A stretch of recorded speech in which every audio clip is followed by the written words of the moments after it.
A lot of you guys have asked me to create a Blender tips and tricks video, so today I'm gonna show you some Blender tips that will make you improve much faster in 3D. So don't forget to subscribe to the channel, give a like on this video, and if you want to have access to the Blender file of all my tutorials and to have the opportunity to suggest a tutorial for this channel, consider becoming a Patreon. Alright guys, so with no further ado, let's go to Blender. Did you know that if you hold the control key and your mouse wheel and just drag it up and down, you can change the text size that easily? This is an amazing tip for everyone that makes videos. You can just bring it really up and then everyone can see all the properties and everything that you will use for your tutorial.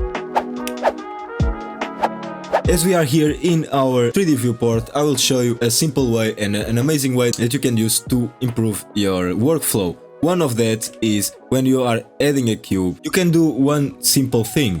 If you add a cube to your scene and then you add something like another cube and bring it to the side, and then when you are zooming into your object, you want to zoom to this one, not that one. So to do that, you have a really simple way. Just go here to view. Over here on frame all, you don't want this will frame every single, so your view will be in the middle of every single object. You don't want that, you want this frame selected. This frame selected will zoom in the object that you want, and when you zoom in your viewport, it will be always aligned to that object. So a way to use this more faster, you can go over here to the frame select, click with your right mouse button and add to quick favorites. I will not remove it because I have already added. Basically, if I want to zoom in on this one and to align my view to this object, I can just click Q. Over here to the quick favorites, I can click on frame selected and I will select this object for my view. So every single time that I zoom in, it will be always aligned to that object. A really cool add-on that they have added to Blender, and it's free, it's the Node Wrangler. It's super useful. Go here to Preference, search Node Wrangler and activate the Node Wrangler. What this Node Wrangler does is basically when you go here to the shading panel, you have a much better workflow with nodes because you can click Ctrl T, it will add a mapping, a texture coordinate and an image texture. But if you click on this image texture, it is just a texture, it will just add the mapping and the texture coordinate. But that's not just it, because if I add here a noise texture, and a way that this Node Wrangler works is basically I can go over here and click Ctrl Shift and the left button mouse, I can preview only that texture and I can scale it, and then just connect your Principled BSDF or whatever shader that you are using to the surface, and it's super useful for your workflow because it will make you much faster to add some nodes and it will just improve your workflow like 10 times much better, alright? On bevel, if you don't know, is that you can go to your object that you want to bevel, and if you select the edge that you're gonna bevel and click Ctrl B, this will only bevel in this way, like that. Don't forget to apply the scale or your bevel will just not work. So I want this size of this bevel, and after this I want just to bring it a little bit into the object. So for that I can click P and bring it a little bit in, or I can bring it just away of that object and do this kind of effects. So don't forget to add this hotkey to your workflows.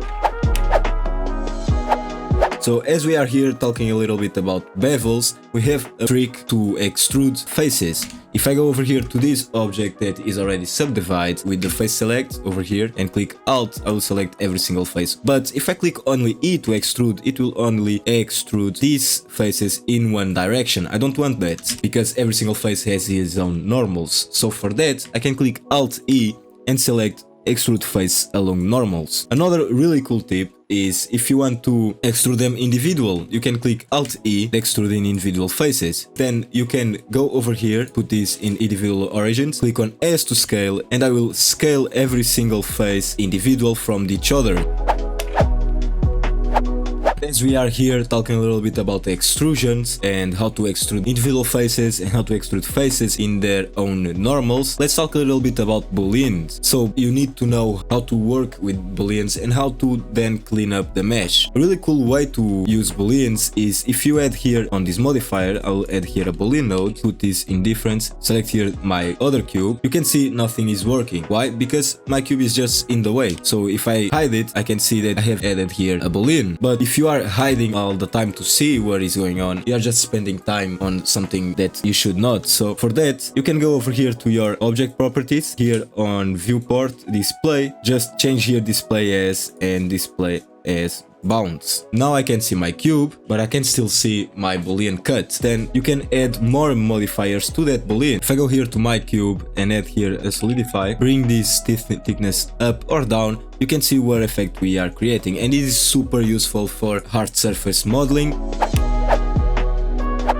I don't know if you know this, but if I delete these faces and then if I want to add them, I can click F and it will add them, but it will not add what I want. It will just add a face in this edge and in this other edge. I don't want that. I want to select these edges and fill them together. You can click F3 to search for bridge edge loops right over here. And if I click it, you can see that I have bridged all of these edges to the edge that I want. As we are talking a little bit about bridge edges, if you click Alt and your left button, I will select this whole ring. Click I can insert it, but everyone knows that. But did you know that I can click again I and I can insert it in individual faces? Then I can click Alt E, extrude faces along normal, and I can create this effect.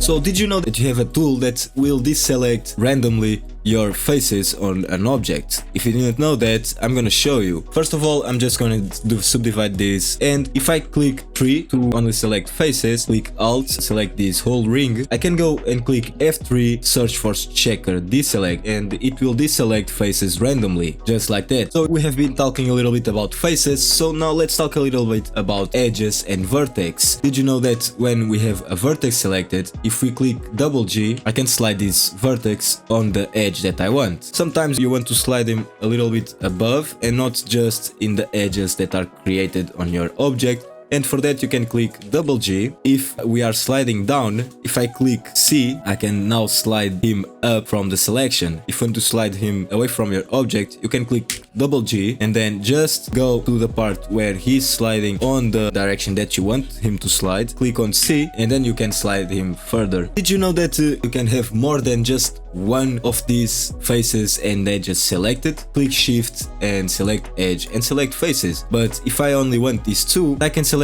the vertex, or select only this edge, or select only this vertex over here. So we have talked a little bit about some edges, some vertex, so now it's time to talk about light. Lighting in Blender is super cool, and a really cool way to control your lights, it's like this. If I go over here to the viewport shading, you can see now I have every single light with the same power. But if I change here to a power of like 500, all of these lights are not being affected. You can see if I select this light and put this in 300, only this light will change the power of himself. But if I want to change every single light that I have in my scene, it's just selecting every single one. The last one is the important one. It's basically what every single light will copy. Then click Ctrl L to link the data. I can link this object data. This will link this active object to all of the other objects that I have selected. So I click Ctrl L and then object data. Now every single one will have the 500 power. And not just that, I can go over here and change this to 1000 and every single one will change to 1000. And if I change the color, every single light will change the color by himself. If you don't want to link them, you can go and select every single object that are linked. Go over here to object, on relations, make a single user, click on object and data, because we have linked the object and data from all of these objects. So if I click them, they are not linked anymore, but you still want them to have the same power every single time that you change them. You can click on every single one, click on Alt and just select this, and I can bring this down and it will bring every single light that I have selected down. The color will not change, but if you want to change the color at the same time, just link the objects, alright?